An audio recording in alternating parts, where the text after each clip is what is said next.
wabarakatuh. Halo semuanya, perkenalkan nama aku Karni Sinandriani dengan NIM 2308519 dari Prodi Sistem Telekomunikasi kelas 3A.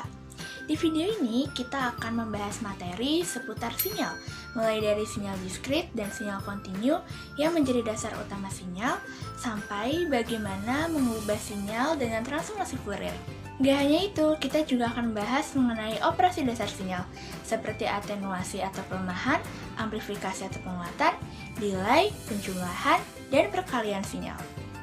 Terus ada juga namanya konvolusi, atau proses penting untuk menganalisis sinyal. Plus, kita akan membahas mengenai sistem LTI atau Linear Time Invariant. Dan gak ketinggalan, kita juga akan mengenal mengenai sifat linearitas dan time invariant yang bikin sistem ini jadi lebih mudah dipahami. Jadi, pastikan nonton sampai akhir ya. Yuk kita mulai pembahasannya. Oke, kita akan langsung masuk pada materi pertama mengenai sinyal diskrit dan sinyal kontinu. Pertama-tama kita bahas mengenai apa itu sinyal dan sistem. Jadi, sinyal adalah representasi data atau informasi dalam bentuk perubahan suatu parameter fisik, seperti tegangan, arus, atau gelombang elektromagnetik yang dapat digunakan untuk mengirimkan pesan atau mengontrol perangkat, sedangkan sistem adalah kumpulan komponen yang saling berinteraksi untuk memproses input dan menghasilkan output sesuai dengan fungsi yang diinginkan. Nah, berdasarkan representasinya, sinyal dibedakan menjadi dua, yakni sinyal kontinu dan sinyal diskrit. Baru kita masuk pada sinyal kontinu. Jadi, secara definisi, sinyal kontinu adalah sinyal yang memiliki nilai pada setiap dalam domain waktu tertentu tanpa jeda atau diskontinuitas. Contoh sinyal kontinu adalah gelombang suara, sinyal listrik analog, dan sinyal cahaya. Bentuk representasinya berupa grafik atau gelombang yang kontinu. Seperti pada grafik berikut. Nah, gambar ini menunjukkan sinyal sinusoidal kontinu yang memiliki beberapa karakteristik penting. Amplitude maksimum sinyal adalah 1, yang menunjukkan bahwa sinyal beresonansi antara nilai min 1 hingga 1. Sinyal ini memiliki frekuensi sekitar 5 Hz, yang artinya 5 siklus penuh dalam 1 detik. Hal ini dapat diidentifikasi dari periode waktu siklus penuh yang memakan waktu sekitar 0,2 detik. Nah, bisa dilihat sinyal ini diplot dalam domain waktu dari 0 hingga 1 detik dengan bentuk gelombang yang halus dan konsisten, menunjukkan perubahan amplitude secara kontinu terhadap waktu. Selanjutnya kita masuk pada sinyal diskrit. Nah, secara definisi, sinyal diskrit adalah sinyal yang hanya memiliki nilai pada titik-titik waktu tertentu. Sinyal diskrit berasal dari hasil pencuplikan sampling, sinyal kontinu extract. Sinyal kontinu pun dapat diubah menjadi sinyal diskrit melalui proses sampling. Nah, contoh sinyal diskrit adalah data digital atau hasil sampling. Nah, proses sampling sendiri harus memenuhi syarat berikut nanti, di mana Fs ini merupakan sinyal sampling dan Fi merupakan frekuensi sinyal informasi yang akan disampel. Nah, di samping ini terdapat gambar contoh visualisasi grafik dari sinyal diskrit. Nah, bisa kita lihat di sini, pada grafik pertama, sinyal diskrit diperoleh dengan sampling rate tinggi yang berarti jumlah sampel per detik cukup besar untuk mempresentasikan sinyal kontinu secara akurat. Hal ini ditunjukkan oleh titik-titik diskrit atau lingkaran biru ini yang sangat rapat dan hampir menyatu dengan sinyal kontinu atau garis putus-putus yang berwarna merah ini. Dengan sampling rate tinggi, bentuk sinyal diskrit mendekati sinyal kontinu tanpa kehilangan detail. Nah, di bawahnya terdapat sinyal sinus diskrit dengan sampling rate rendah. Nah, pada grafik kedua ini, sinyal diskrit diperoleh dengan sampling rate rendah sehingga jumlah sampel per detik lebih sedikit. Nah, hal ini menyebabkan sinyal diskrit menjadi kurang akurat dan merepresentasikan sinyal kontinunya. Titik-titik diskrit atau lingkaran biru ini lebih jarang dan tidak cukup untuk menggambarkan gelombang sinus yang halus. Akibatnya, bentuk sinyal diskrit tampak menyimpang dari sinyal kontinu yang dapat menyebabkan fenomena aliasing. Nah, selanjutnya kita masuk pada materi transformasi Fourier. Jadi, dalam konteks sinyal, transformasi Fourier adalah metode matematis untuk mengubah sinyal waktu kontinu menjadi representasi frekuensi yang memungkinkan kita untuk melihat komponen-komponen frekuensi dari sinyal tersebut. Nah, secara umum, transformasi Fourier kontinu untuk sinyal xt dinyatakan sebagai berikut, di mana x dari f sama dengan integral dari minus t hingga ke t hingga x dari t dikali e pangkat minus j2 pi f FTDT. Nah, di mana F ini adalah representasi sinyal dalam domain frekuensi, F di sini juga merupakan frekuensi, T-nya adalah waktu, dan J adalah bilangan imajiner. Transformasi Fourier mempermudah analisis sinyal dalam berbagai bidang seperti komunikasi, pengolahan citra, dan sistem kendali. Oke, jadi transformasi Fourier terbagi menjadi dua, terdapat DFT dan FFT. Di sini kita bahas dulu mengenai DFT atau Discrete Fourier Transform. Jadi secara definisi, DFT adalah bentuk diskrit dari transformasi Fourier yang digunakan untuk menganalisis sinyal diskrit dalam domain waktu dan mengubahnya menjadi representasi dalam domain frekuensi. Nah, berikut terdapat persamaan umum dari DFT. Nah, di sini di mana X dari K sama dengan sigma dari N0 hingga N-1, X dari N dikali E pangkat minus 2 pi Kn per N. Di mana K adalah spektrum frekuensi diskrit dari sinyal, N di sini adalah jumlah sampel sinyal, dan K adalah indeks frekuensi. Jadi DFT ini memungkinkan kita untuk menganalisis sinyal diskrit dalam domain frekuensi. Aplikasi DFT sangat luas, mulai dari pengolahan sinyal digital, pengolahan gambar, komunikasi, hingga analisis data. Selanjutnya kita masuk pada FFT atau Fast Fourier Transform. FFT adalah algoritma yang mempercepat perhitungan DFT dengan mengurangi jumlah operasi. FFT dirancang untuk menghitung DFT secara efisien. Jadi, persamaan umum FFT ini sama dengan DFT pada rumus sebelumnya ya. Nah, FFT menggunakan pendekatan yang mencegah perhitungan menjadi beberapa bagian, sehingga waktu komputasi menjadi lebih cepat. FFT sendiri mengurangi jumlah operasi yang diperlukan dari ON pangkat 2 menjadi ON log N, sehingga mempercepat proses transformasi. Nah, sekarang kita masuk pada contoh visualisasi grafik sinyal. Di sini terdapat dua grafik, kita akan bahas dulu yang pertama mengenai sinyal uji dengan noise. Jadi, terlihat bahwa sinyal dalam domain waktu memiliki amplitudo yang berfluktuasi secara acak karena terdapat gangguan atau noise yang mencampur sinyal asli. Nah, di sini juga terlihat bahwa hasil transformasi Fourier menunjukkan adanya puncak utama pada frekuensi tertentu sekitar 50 Hz, yang merupakan komponen frekuensi utama sinyal asli. Namun, noise tersebar di hampir semua frekuensi, menyebabkan peningkatan magnitudo di luar frekuensi utama.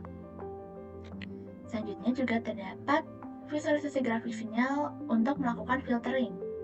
Nah, di sini bisa kita lihat sinyal dalam domain waktu menjadi lebih teratur dan amplitudo noise berkurang secara signifikan. Pada spektrum sinyal hasil filtering menunjukkan frekuensi asli tetap ada, sementara komponen noise di frekuensi lain telah berhasil dihilangkan. Nah, hal ini menunjukkan bahwa proses filtering menggunakan metode berbasis transformasi Fourier mampu memisahkan komponen sinyal dari noise dengan efektif.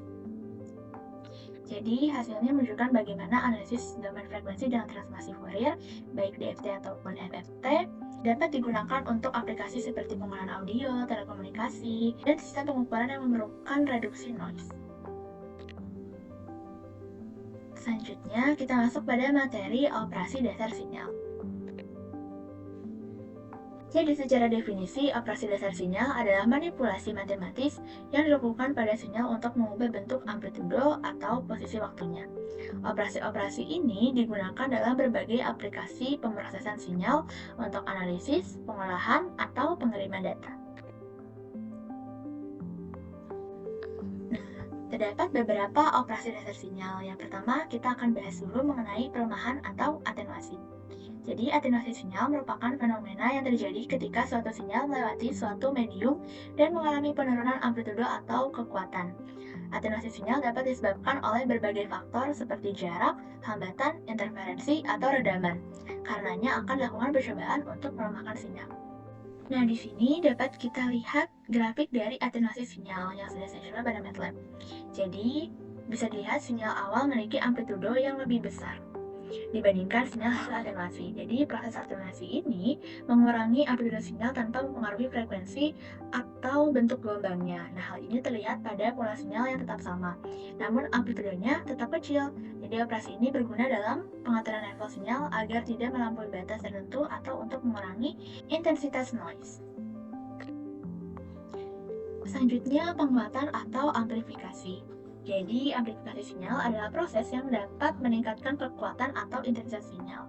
Amplifikasi digunakan untuk meningkatkan sinyal yang lemah agar dapat diterima atau diproses dengan lebih baik. Contohnya untuk memperkuat sinyal suara pada mikrofon sebelum dikirim ke speaker. Dan di sini juga terdapat contoh grafiknya. Bisa dilihat sinyal awal diperkuat sehingga amplitudenya meningkat dibandingkan sebelumnya.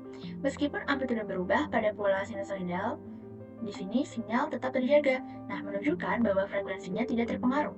Operasi ini sering juga digunakan dalam aplikasi seperti penguatan sinyal audio atau komunikasi jarak jauh. Oke, selanjutnya kita masuk pada delay atau pergeseran waktu. Jadi secara definisi, pergeseran sinyal atau delay ini merupakan operasi yang menggeser sinyal dalam domain waktu atau amplitude. Pergeseran sinyal juga dapat mempengaruhi karakteristik sinyal seperti fase, frekuensi, dan energi. Bisa dilihat juga di sini terdapat grafik pergeseran sinyal. Bisa dilihat sinyal awal digeser ke kanan pada domain waktu menunjukkan adanya tunda waktu tertentu. Nah, pergeseran ini menggeser setiap titik pada sinyal tanpa mengubah bentuk atau amplitudenya. Delay ini penting untuk sinkronisasi sinyal atau simulasi waktu tunda pada sistem fisik, seperti dalam transmisi data atau pengolahan sinyal audio. Selanjutnya, penjumlahan sinyal. Jadi, penjumlahan sinyal ini adalah operasi yang menghasilkan sinyal baru dari penambahan dua atau lebih sinyal yang ada. Penjumlahan sinyal dapat digunakan untuk menggabungkan informasi dari sumber-sumber yang berbeda, atau untuk meningkatkan kualitas sinyal dengan mempengaruhi DRAW.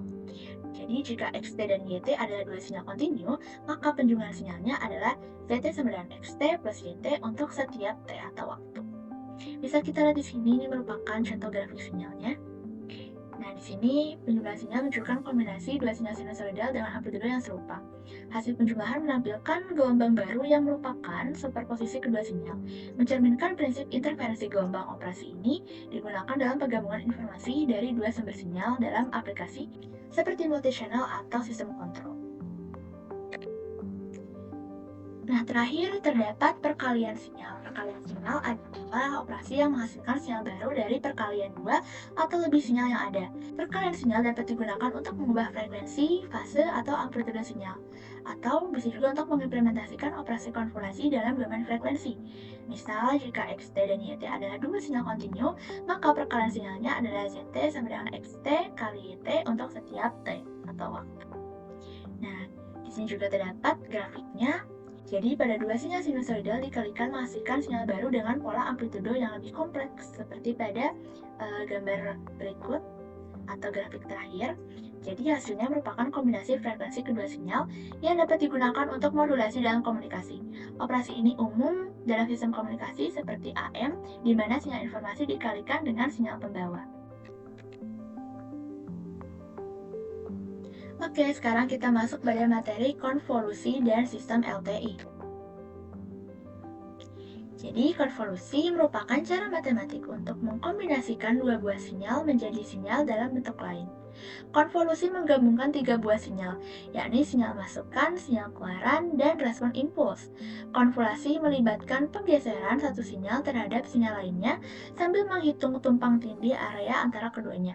Berikut merupakan notasi konvolusinya, di mana X adalah sinyal input, H adalah impuls respon dari sistem, dan Y adalah sinyal output. Dan di sini juga terdapat rumus dari konvolasi, di mana Y dari N sama dengan sigma dari K minus T hingga ke T hingga X dari K dikali H dari N minus K. Nah, dengan masukan Xn berkonvolasi dengan Hn untuk menghasilkan keluaran Yn. Dalam konteks sinyal dan sistem, konvolasi memiliki peran penting dalam analisis sistem LTI, di mana konvolusi digunakan untuk menghitung respons output dari sistem LTI ketika sinyal input diberikan. Nah, selanjutnya kita masuk pada sistem LTI atau Linear Time Invariant. Jadi, sistem LTI ini terbagi menjadi dua jenis, yakni sistem LTI discrete atau jumlah konvolusi dan sistem LTI continue atau integral konvolusi. Jadi, pada sistem discrete, konvolusi digunakan untuk menghitung output Yn dari sebuah sistem LTI berdasarkan input Xn dan respon impuls dari sistem Hn. Operasi ini dilakukan melalui jumlah konvolusi, yakni sebagai berikut, di mana Y dari N sama dengan sigma dari K minus A hingga ke T hingga X dari K dikali H dari N minus K.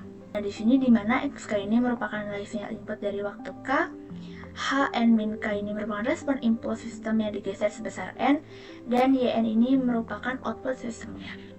Selanjutnya, sistem LTI continue integral konvolusi.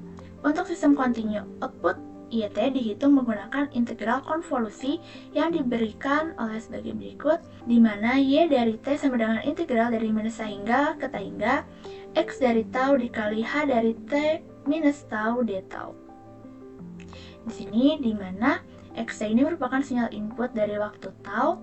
Nah, H dari T min tau ini respon impuls sistem yang digeser sebesar T, dan YT-nya sendiri merupakan output sistem. Nah, selanjutnya kita masuk pada contoh visualisasi grafik sinyal. Di sini terdapat dua grafik, yakni konvolusi dan sistem LTI. Kita akan coba bahas satu persatu ya. Jadi pada grafik konvolusi ini, nah pada bagian ini proses konvolusi dilakukan dengan dua cara, yakni manual dan built-in.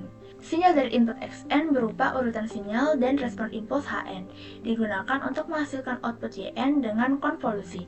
Hasil yang diperoleh dari kedua metode menunjukkan kesesuaian yang membuktikan bahwa hasil konvolusi manual sama dengan yang dihitung dengan fungsi MATLAB bawaan seperti conv. Kita lanjut ke grafik selanjutnya, yakni grafik sistem LTI. Nah, di sini terlihat input berupa sinyal step Xn diberikan pada sebuah sistem dengan respon impuls tertentu atau Hn. Nanti hasil output sistem Yn menunjukkan respon sistem terhadap input ini yang memperlihatkan sifat linearitas waktu sistem tersebut. Jadi unit step diubah menjadi output yang mengikuti karakteristik sistem. Selanjutnya kita masuk pada jenis sistem LTI, di mana sistem ini memiliki dua sifat utama, yakni linearitas dan invarian waktu atau time invariant. Kita bahas mengenai linearitas terlebih dahulu. Jadi linearitas disebut sistem linear jika ia memenuhi prinsip superposisi. Prinsip ini menyatakan bahwa jika dua sinyal input 1 kali N dan X 2 kali N menghasilkan output 1 kali N dan Y 2 kali N masing-masing, maka untuk gabungan A kali X1N plus B kali X2N outputnya adalah A kali Y1N plus B kali Y2N. Sedangkan invarian waktu atau time invariant ini disebut time invariant jika karakteristiknya tidak berubah seiring waktu. Nah, pada sistem diskrit atau konvolusi ini digunakan untuk menghitung output Yn dari sebuah sistem LTI berdasarkan input Xn dan respon impuls sistem Hn. Operasi ini dilakukan dengan melalui jumlah konvolusi, yakni sebagai berikut, di mana Y dari N sama dengan sigma dari K minus A hingga ke T hingga X dari K dikali H dari N dikurang K. Oke, sekarang kita kembali membahas tentang visualisasi grafik sinyal pada linearitas dan invarian waktu. Pertama, kita akan analisis grafik pada linearitas. Jadi pada bagian ini menunjukkan sifat linearitas pada sistem LTI. Linearitas diuji dengan kombinasi linear dari dua input X1N dan X2N yang dilakukan dengan konstanta A dan B, kemudian dikonvolasi dengan Hn. Hasil menunjukkan bahwa konvolasi dari kombinasi linear input setara dengan kombinasi linear hasil konvolusi masing-masing input dengan Hn. Nah, ini mengkonfirmasi bahwa sistem bersifat linear. Kita beralih pada grafik invarian waktu. Nah, pada bagian ini, invarian waktu diuji dengan menggeser sinyal input Xn sebesar D. Output dari sinyal yang digeser dikonvolusi dengan Hn dan dibandingkan dengan hasil konvolusi sinyal awal yang kemudian digeser. Nah, hal ini menunjukkan kesesuaian yang membuktikan bahwa sistem bersifat tidak bergantung pada waktu atau time invariant. Baik, sekian video materi dari saya. Mohon maaf bila masih banyak kekurangan dan kesalahan mengenai pembahasan yang saya jelaskan. Terima kasih. Wassalamualaikum warahmatullahi wabarakatuh.